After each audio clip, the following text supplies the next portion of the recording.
지난 9.13 대책 이후 조정을 받고 있는 주택시장, 이 조정기에 소액으로 투자할 수 있는 투자 전략 지금 시작하겠습니다.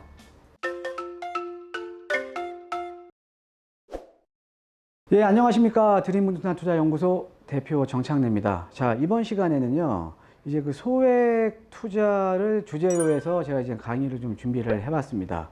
특히나 지금 지난 9.13 대책 이후에 이제 서울과 수도권 지역을 보면 뭐 일부 지역을 제외하면 지금 이제 조정을 지금 지속적으로 지금 받고 있거든요. 예, 조정을 지속적으로 받고 있는데 이런 조정장에서도 투자할 수 있는 좀 소액으로 투자해서 좀 시세 차익을 좀 볼 수 있는 이런 그 소액 투자에 대한 주제로 해서 오늘 강의를 시작하도록 하겠습니다.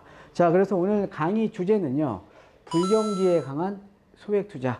이렇게 하면 된다라고 제가 이제 강의 주제를 지었는데, 자, 이제 시작하겠습니다. 본격적으로. 예, 자, 보시면. 자, 일단은 제가 이제 여러 번 이제 제 유튜브 강의에서도 아니면 우리 시청자님들한테 여러 번 제가 이제 강조를 해드렸죠. 좀 개발 압력이 높은 지역으로 소액으로 좀 접근을 하라. 예, 소액으로 접근을 하라라고 좀 하나 만들었고요. 카테고리를.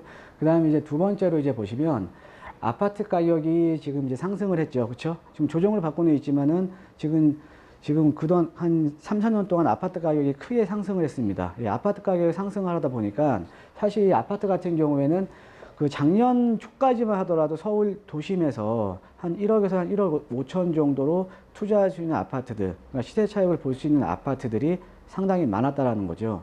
근데 아파트 가격이 상승을 하면서 지금 이렇게 소액으로 접근할 수 있는 좀 아파트가 거의 없습니다. 자, 그렇기 때문에 그러니까 우리가 아파트만 볼 것인가가 아니고, 자, 그러면 아파트를 대신해서 우리가 투자를 해서 좀 차익을 볼 수 있는 또 이런 대체제가 있거든요. 그래서 이런 대체제에 또 투자를 하라라고 또 카테고리를 하나 만들었고요. 자, 또 하나는, 자, 지금 최근에 지금 세금에 대한 규제가 상당히 지금 강화가 되고 있잖아요. 그렇죠? 예, 세금에 대한 규제가 상당히 강화가 됐죠. 양도소득세, 특히 양도소득세에 대한 규제, 그 다음에 임대사업자에 대한 혜택이 많이 축소가 됐고요. 그 다음에 이제 보유세도 상당히 많이 강화가 됐죠. 자, 이런 가운데 우리가 세제 혜택을 볼 수 있는 또 물건 같은 경우도 지금 있거든요. 예. 우리가 세제 혜택을 볼 수 있는 물건에 또 투자를 하시면 그만큼 우리가 양도소득세를 절세를 하면서 시세 차익을 가져갈 수 있다라는 거죠. 그래서 이 세 개의 카테고리로 해서 오늘 강의를 시작하도록 하겠습니다. 자, 먼저 이 개발 압력이 높은 지역에 지금 소액으로 좀 접근을 하라라고 제가 이제 하나 만들었는데, 자, 이런 거죠. 최근에 우리가 이제 주택시장을 보면, 자, 특히 이제 재개발 지역들 있잖아요. 예. 재개발 지역들 같은 경우가 지금 우리가 이 재생사업에 대한 패러다임이 지금 많이 바뀌었어요. 그죠? 예. 지금 제 이제 강의를 좀 이렇게 그 오랫동안 좀 시청하시는 분들은 좀 아실 겁니다. 자, 재개발 시장에 대한 패러다임이 어떻게 바뀌었냐. 자, 우리가 예전에는 이 노후된 지역들 있죠. 예, 노후된 지역들. 그러니까 지금 재개발이나 뉴타운으로 구역 지정된 지역들 같이 전면적인 철거를 하고요. 전면적인 철거를 하고 우리가 신규 아파트를 공급을 했죠. 예, 신규 아파트를 이제 공급을 했는데, 자, 이렇게 우리가 재개발이라던가 재건축, 그러니까 노후된 지역은 무조건적으로 전면적으로 철거를 하고 신규 아파트를 공급을 하다 보니까 여러 가지 문제점이 이제 발생을 하는 겁니다. 어떤 문제점이 발생을 하냐. 자, 이런 거죠. 한 세 가지만 좀 말씀을 드리면, 자, 좀 판서를 통해서 좀 말씀드릴까요? 예, 판서를 통해서 좀 말씀드릴게요. 자, 세 가지만 좀 말씀드리겠습니다. 자, 어떤 문제점이 발생을 하냐면, 자, 거기 재개발 지역, 그러니까 그 노후된 지역에 전면적인 철거를 하면서 신규 아파트를 공급을 하다 보니까 그 노후된 지역에 살고 계시는 원주민들 있죠. 예, 원주민들. 이 원주민들은 다 팔고 떠나는 거예요. 원주민들은. 왜? 추가 분담금에 대한 부담이라던가 아니면 어떻게 재개발이나 재건축 같은 경우가 사업기간이 상당히 길잖아요. 그렇죠? 사업기간이 길기 때문에 그 사업기간을 못 참고 원주민들은 다 팔고 떠나버리는 겁니다. 그럼 이 원주민들, 원래 계셨던 원주민들이 팔고 더 좋은 지역으로 가시면 되는데 사실은 지역을 더 안 좋은 지역 쪽으로 하향 처리한다라는 거죠. 예, 지역을 하향 처리한다라는 거죠. 자, 그러면 이제 원주민들이 떠나고요. 그럼 누가 채워지겠습니까? 그 시장은 투자자로 채워지겠죠. 예, 투자자로. 자, 투자자로 이 재개발이나 재건축 지역에 투자자로 채워지면서 자, 이 개발이 진행이 되면서 사업이 진행이 되면서 이 개발 이익에 대한 차익은 이 개발 이익은 투자자한테 모두 다 집중돼 버리는 겁니다. 집중. 예. 이런 문제점이 발생했다라는 거죠. 자, 그리고 이제 원주민들은 떠나고요. 투자자로 채워졌으면 여기에 이 재개발 재건축 지역에 매입하셨던 분들이 여기에 거주하려고는 매입을 안 하시는 거거든요. 차익을 보기 위해서 매입을 하시는 거지. 자, 그럼 세 번째, 투자자로 채워졌기 때문에 재개발 재건축 지역에 거의 거주하시는 분들은 세입자예요. 세입자. 자, 예를 들어서 이제 강남 쪽에서 이제 개포주공 3단지 이주할 때 보니까요, 세입자 비율이 거의 90% 이상이었습니다. 그러니까 이런 재개발 재건축 지역들은 나중에 사업이 마무리될 때 이주할 때를 보면 거의 세입자로 채워진다라는 거죠. 자, 그런데 그럼 이 세입자들은 왜 이런 지역에 들어가냐? 자, 이런 거죠. 이런 재개발이나 재건축으로 진행이 되고 있는 지역들은 어때요? 매매가는 상당히 높겠죠. 개발에 대한 기대감 때문에. 자, 그런데 상대적으로 노후된 주택이죠. 노후된 주택이기 때문에 임대가가 상당히 낮다라는 거죠. 임대가가 낮기 때문에 어떻게 보면 사회적인 이 주거 약자들, 예, 상대적으로 좀 소득 수준이 낮은 분들이 이런 지역 쪽으로 많이 거주를 하시는 겁니다. 자, 그런데 이런 그래도 어떻게 보면은 이런 재개발 재건축 지역에 있던 주택들이 이 서울 도심권에서는 서민주택에 대한 수요를 감당을 하고 있었다는 거죠. 자, 그런데 재개발 재건축이 되면서 이런 주택들이 다 멸실돼 버리잖아요. 그렇죠? 예, 멸실돼 버리니까 어때요? 자, 재개발 재건축이 진행이 될수록 서울 도심에서는 서민들이 거주할 수 있는 주택들이 점점 고갈이 되고 있는 거죠. 이해되십니까? 그죠? 서민들이 거주할 때 점점 고갈이 된다? 그러면 이분들이 다시 나오셔야 되는데, 나오면서 서민들이 거주하는 주택이 고갈이 되니까 서민들이 거주할 수 있는 주택들의 가격이 주거 비용이 상승을 해버리는 겁니다. 주거 비용이 상승을 해버린다라는 거죠. 예, 이해되시죠? 그래서 이런 여러 가지 문제점 때문에 자, 우리가 무조건적으로 이런 재개발 지역 뭐예요? 철거하지 말고 좀 보존을 한번 해보자. 보존. 그래서 지금 재생사업에 대한 패러다임이 무조건적인 전면 철거보다는 보존 쪽으로 지금 재생사업에 대한 패러다임이 바뀌었다라는 거죠. 자, 그런데 이 재생사업에 대한 패러다임이 바뀌긴 했는데 이렇게 하다 보니까 어때요? 재개발, 그러니까 우리가 지금 지난 그 파리 대책도 나오고, 그러니까 이번 정부 들어서 상당히 강도 높은 규제를 지금 하고 있잖아요. 자, 그런데 그럼에도 불구하고 작년에 주택 가격이 폭등을 했다라는 거죠. 자, 주택 가격이 폭등을 할 수 있었던 이유는 어떤 의미냐면, 자, 이런 거죠.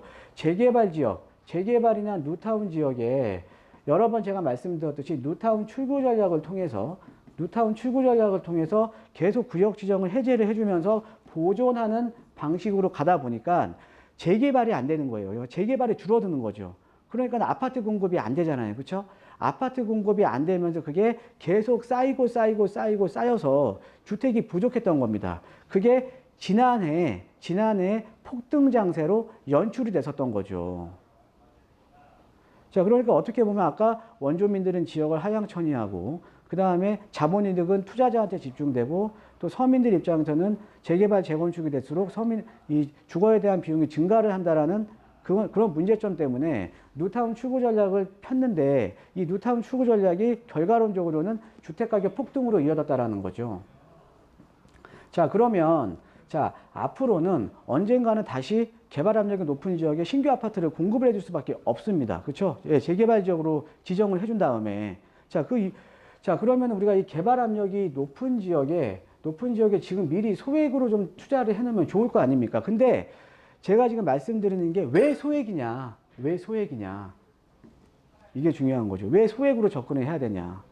예.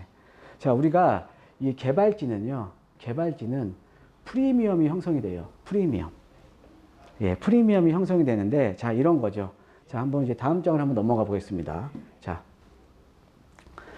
제가 이제 지금 그래프를 하나 만들었는데, 자, 이런 거죠.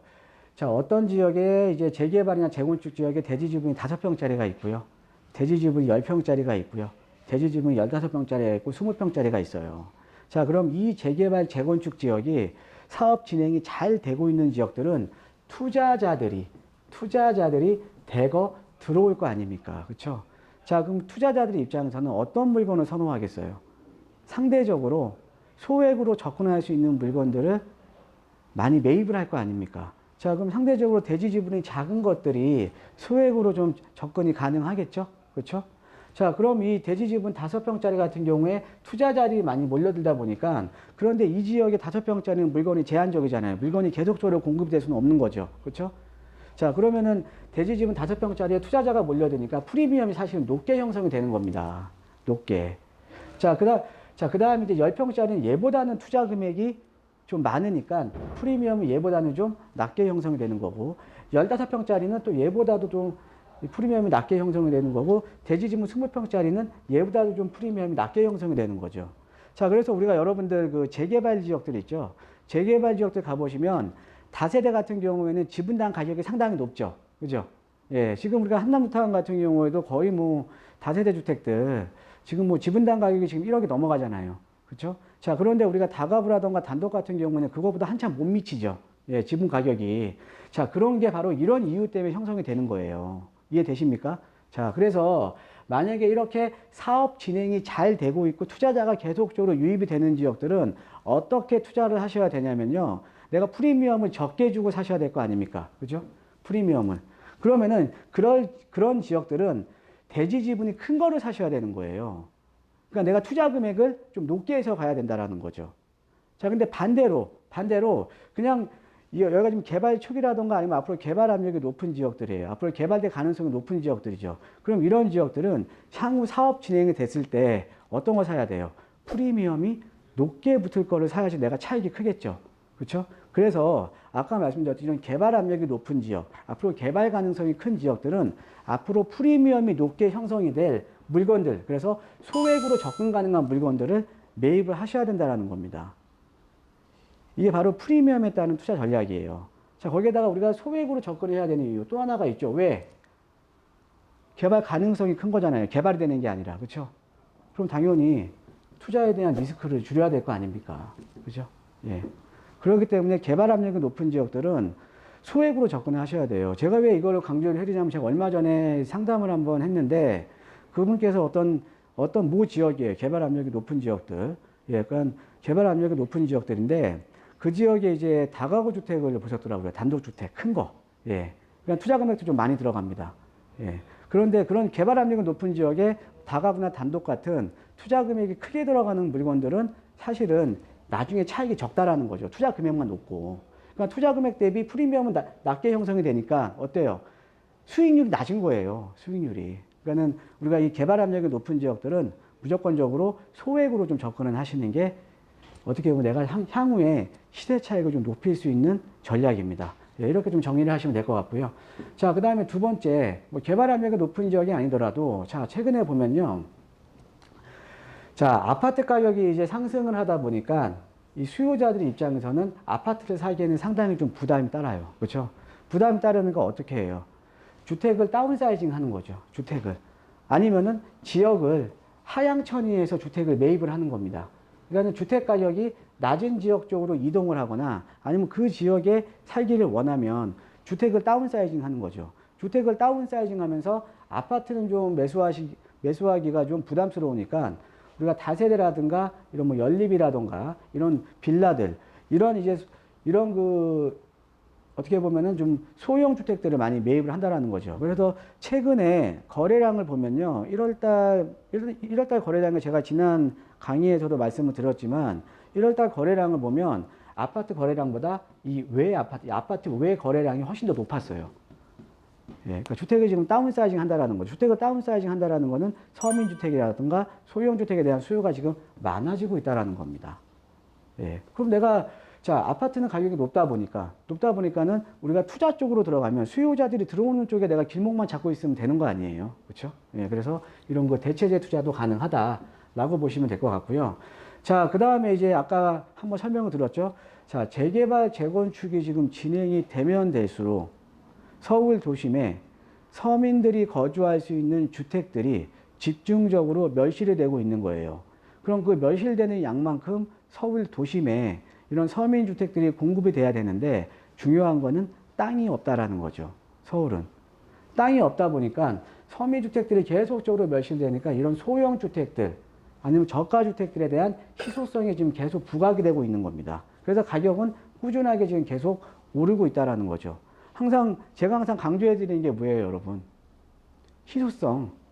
수요와 공급에서 공급은 적고 수요가 많은 물건은 사라. 예. 항상 희소성이 있는 물건에 투자를 하셔야 되는 겁니다. 예. 자, 그리고 이제 또 세 번째로 이제 보시면, 자, 우리가 이런 서민주택들이 계속적으로 멸실이 되니까 어때요? 서울 도심에서는 이런 그 서민주택에 대한 수요가 지금 늘어나고 있는 거 아닙니까? 그럼 서민주택에 대한 것들을 시장에서 그럼 자연스럽게 공급을 해주고 있는 겁니다.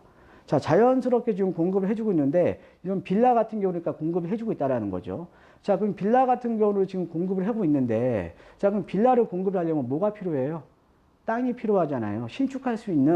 빌라를 신축할 수 있는 신축 부지가 필요하잖아요. 땅. 이것들이 다 다가구라던가 단독 같은 좀 큰 땅을 가진 이런 다가구 단독주택이 필요하잖아요. 근데 결과론적으로 이런 신축이 이제 활성화되면서 다가구나 단독주택의 토지 가격이 계속적으로 지금 상승을 하고 있는 겁니다. 계속적으로. 여러분들, 지금 최근에 지금 아파트 가격이 지금 많이 올랐잖아요. 그렇죠? 예. 근데 아파트 가격도 많이 올랐지만 여러분들 주변에 있는 다가구나 단독주택도 아주 많이 올랐습니다. 일부 지역들 같은 경우에는 아파트보다는요, 다가구 단독주택 가격이 더 많이 올랐어요. 자, 그러면서 이 다가구 단독주택, 이 토지 가격이 지속적으로 상승을 하고, 그 다음에 이런 신축할 수 있는 부지가 서울에 무한정 공급이 되는 게 아니죠. 자, 우리가 신축을 하려면 땅 모양이 이뻐야 돼요. 네모 반듯해야 된다라는 거죠. 땅 모양이 이뻐야 되는데, 이런 땅 모양을 갖고 있는 땅들이 계속적으로 서울 같은 경우가 무한정 공급이 됩니까? 점점 시간이 지나면 지날수록 땅들이 점점 고갈이 되고 있다는 거죠. 신축할 수 있는 부지들이. 그러니까 토지 가격, 신축할 수 있는 부지들은 계속적으로 상승하고 있는 겁니다.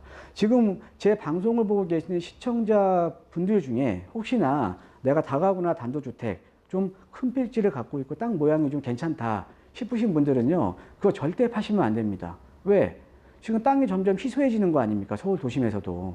그러니까 땅 가격이 지금 계속 올라가고 있는 거예요. 아마 지금 이 다가구나 단독주택 지금 갖고 계시는 분들은 최근 몇 년 사이에 지금 땅 가격이 많이 오른 거 지금 체감하고 지금 계실 겁니다. 그러니까 그거 갖고 계시는 분들은요, 절대 팔지 마세요. 예. 항상 희소해야 가격이 오르는 겁니다. 예. 자, 그래서 땅 가격이 오른다라는 거는 이런 서민주택을 공급하기 위한 원가가 지금 상승을 하는 거잖아요. 그렇죠? 원가가 상승을 한다는 거는 분양가가 상승을 하는 거죠. 분양가가. 그죠? 예. 그러니까 가격이 오르는 겁니다. 지금 계속. 예. 가격이 오르고 있다는 거죠. 자, 그리고 이제 마지막으로 네 번째 보면, 자, 이거는 저번 시간에 제가 한번 짚어 들었어요. 자, 우리가 이게 법이 지금 바뀌었다라는 거죠. 일명 이게 이제 문콕 방지법이에요. 예전에 비해서 지금 어떻게 보면 차체가 커졌잖아요. 그렇죠? 자동차 차체가 커졌죠. 그래서 커지다 보니까 예전에는 주차장 면적이 2.3m였는데 올 3월부터는 2.5m로 주차장 폭이 바뀝니다. 그러니까 예전에는 이게 2.3m였는데 근데 주차장 폭이 지금은 2.5m로 지금 바뀐다라는 거죠. 자, 2.5m로 바뀐다라는 거는 우리가 어떻게 보면은 그러니까 주차 대수에 따라서 다세대를 지을 수 있는 세대수가 결정이 되는데 주차 대수가 적어지는 거잖아요. 주차 대수가 적어진다라는 거는 예전에는 만약에 주차장 10대가 들어갈 수 있는 땅에 우리가 전용면적 30제곱미터 이하 20세대를 지을 수 있었는데 왜? 전용면적 30제곱미터 이하는요 0.5대입니다. 세대당. 자, 그런데 이 폭이 2.3m에서 2.5m로 늘어나면서 이런 땅들이 9대밖에 못 들어간다라는 거죠. 자, 그럼 몇 개 지어야 돼요? 9개니까는 0.5대씩 하니까는 18세대밖에 못 짓는 거잖아요. 그렇죠? 자, 그럼 당연히 20세대 지어야 답이 나오는데 18세대 지을 수밖에 없다 그러면 어때요? 가격이 올라가겠죠? 예. 왜? 건축주 입장에서는 어느 정도 마진이 생겨야 될 거 아닙니까? 그죠? 근데 이게 올 3월 달부터 시행이 됩니다. 올 3월 달부터. 자, 이렇게 보시면, 그래서 우리가 이 대체지에 이제 투자하는 방향이 있고요. 자, 그 다음에 우리가 이제 세제적인 혜택을 볼 수 있는, 그러니까 세금이 상당히 중요하잖아요. 최근에 지금 세금이 상당히 지금 많이 강화가 되고 있는데, 세제 혜택을 볼 수 있는 물건에 투자를 하셔야 되는데, 지난 이제 9.13 대책 이후에 임대사업자에 대한 혜택이 많이 축소가 됐습니다. 특히 우리가 임대사업자로 등록을 하는 주택들은 이 장기부여 특별공제, 양도소득세에 대한 감면 때문에 장기부여 특별공제라든가 아니면 100% 세액 감면이라든가 이런 양도소득세와 관련된 것 때문에 임대사업자를 많이 등록을 했거든요. 자, 그런데 9.13 대책 이후에 이 장기부여 특별공제에 대한 기준 자체가 지금 많이 변했어요. 어떻게 변했냐면, 예전에는 금액과 상관없이 면적 기준만 맞춰주면 장특공 70%, 10년 보유하면 장특공 70% 인정받았거든요. 자, 그런데 여기에 공시가격 기준이 지금 추가가 된 겁니다. 추가가. 자, 공시가격 기준이 지금 추가가 되다 보니까 지금 서울의 웬만한 지역들, 좀 주거 선호도가 높은 지역들은 다 공시가격이 다 6억 이상이잖아요. 그렇죠? 또 올해 또 4월 30일 넘어가면 또 4월 30일 날 이제 공시가격이 나올 텐데, 이제 공동주택에 관한 공시가격이 나올 텐데 아주 큰 폭으로 상승할 가능성이 높죠, 지금. 그렇죠? 예. 그러면 사실은 이런 임대사업자를 활용해서 들어갈 수 있는 물건들, 아파트들이 상대적으로 적어지고 있다는 거죠. 자, 그래서 여러분들 가만히 한번 생각을 해보세요. 자, 최근에 우리가 지금 이 강남이라던가 아니면 그동안 많이 올랐던 마포라든가 성동 같은 지역들은 지금 9.13 대책 이후에 가격이 조정을 받고 있죠. 예, 조정을 받고 있습니다. 자, 그런데 상대적으로 주택 가격이 좀 낮은 지역들은 지난 하반기 대비해서도 지금 가격이 올라갔어요. 제가 지난 강의에 그거 도표 하나 제가 보여드렸거든요. 자, 그런 지역들이 왜 올라가냐면, 투자자들 입장에서도 공시가격이 아파트 가격이 낮기 때문에 6억 이하이기 때문에 투자자들 입장에서도 이런 장기부여 특별공제를 받을 수가 있다는 거죠. 그러니까 세제적인 혜택을 받을 수가 있기 때문에 수요자들 입장에서도 주택 가격이 낮으니까 좀 다른 지역에 비해서 부담스럽지 않기 때문에 수요자도 들어가고, 또 투자자도 이런 장특공 공제를 받을 수가 있기 때문에, 임대사업자에 대한 혜택을 볼 수가 있기 때문에 투자자도 들어가니까 가격이 지난 하반기 대비해서 그런 지역들은 가격이 오르고 있는 겁니다. 자, 그러면은 우리가 아까 말씀드렸던 이런 소형주택들, 빌라라든가 이런 것들은 모두가 다 공시가격 6억이 뭐예요? 공시가격 2억도 안 넣는 게 수두룩합니다. 그러니까 이런 것들을 우리가 임대사업자에 대한 혜택을 보면서 내가 진행을 할 수가 있잖아요. 내가 그 투자를 할 수가 있는 거잖아요. 그렇죠? 그러니까 이런 것들은 세제 혜택을 볼 수가 있고, 자, 또 하나는 이런 소형주택 중에 사실 기준시가 2억 이하짜리가 상당히 많습니다. 그러니까 기준시가 2억 이하에 전용면적 40제곱미터 이하 같은 경우에는 올해까지 2019년 12월 말까지 이제 간주 임대료가 배제가 돼요. 이 간주 임대료가 뭐냐? 전세 보증금은 연간 월세로 환산을 해서 이제 소득세를 부과를 하는 건데, 이 기준시가 2억 이하의 전용면적 40제곱미터 이하짜리 같은 경우에는 간주 임대료에서 배제가 돼요. 그러니까는 그냥 세금 안 냅니다. 세금 안 내요. 근데 대부분의 소형주택이 다 기준시가 2억 이하라는 거죠. 근데 이게 올해까지인데 이게 계속 지금 해마다 지금 연장이 되고 있거든요. 예. 근데 요거 같은 경우에는 왜 이렇게 연장이 되고 있냐면, 일단 서민주택들이잖아요. 서민주택들이기 때문에 이런 것들에 대한 혜택을 주지 않으면 아무래도 서민들이 많이 거주할 수 있는 주택이기 때문에 또 전세가가 상승할 수 있는 가능성도 있잖아요. 그렇기 때문에 이에 대한 혜택들이 계속 지금 연장이 되고 있는 거거든요. 예, 그러면 우리가 이런 것들을 이용해서 임대소득세도 우리가 절세를 하면서 갈 수가 있다라는 거죠. 자, 그래서 이번 시간에는요, 우리가 이제 이런 불경기에 강한 또 소액 투자를 할 수 있는 전략에 대해서 좀 설명을 드렸는데, 정리를 해드리면, 개발 압력이 높은 지역은 어떻게 접근하라? 소액으로 접근을 하라. 자, 그 다음에 두 번째로, 이런 대체재, 우리가 아파트 가격이 상승을 하다 보니까 최근에는 대체재에 대한 투자가 지금 상당히 지금 많이 이루어지고 있는데, 이런 대체재 투자를 왜 하냐? 지금 이제 보시면 금방 제가 적어드렸듯이, 자, 아파트 가격이 상승하니까 주택에 대한 다운사이징이 이루어지고, 재개발, 재건축이 될수록 서울 도시에서는 서민들이 거주하는 주택이 집중적으로 멸실되고, 그러니까 실효성이 이제 커지는 거고, 그 다음에 이런 그 빌라에 대한 수요가 늘어나니까 신축을 많이 하면서 다가구 단독 토지 가격이 계속적으로 상승을 하고 있고, 토지가 고갈되고 있다라는 점. 그 다음에 이런 그 법적인 이제 제도가 지금 바뀌면서 분양가가 상승할 수밖에 없는 요건이 지금 형성이 됐다라는 거죠. 자, 거기에다가 똑같이 투자를 하더라도 내가 최근에는 세금이 워낙 강화되기 때문에 세제적인 혜택을 볼 수 있는 물건 쪽으로 이제 투자를 하시면 이런 불경기에도 어느 정도 안정적으로 시세 차익을 볼 수 있다. 라고 이제 보시면 되겠습니다. 자, 그래서 이번 시간에는 이렇게 소액으로 투자할 수 있는 전략에 대해서 설명을 드렸고요. 자, 여러분들 항상 제가 이제 부탁을 해드리는 거지만 제가 이렇게 강의를 계속 올려드리는데 저도 좀 이제 힘이 나야 될 거 아니에요. 예, 제가 이제 힘이 나는 게 가장 어떤 거냐면 여러분들께서 구독하기 눌러주시고 좋아요 버튼도 눌러주시고 알림 버튼 눌러주시는 게 저한테 큰 힘이 됩니다. 꼭 세 가지 꼭 좀 눌러주시고요. 자, 오늘 여러분 건강하게 또 행복하게 또 희망찬 하루 되시기 바랍니다. 네, 감사합니다.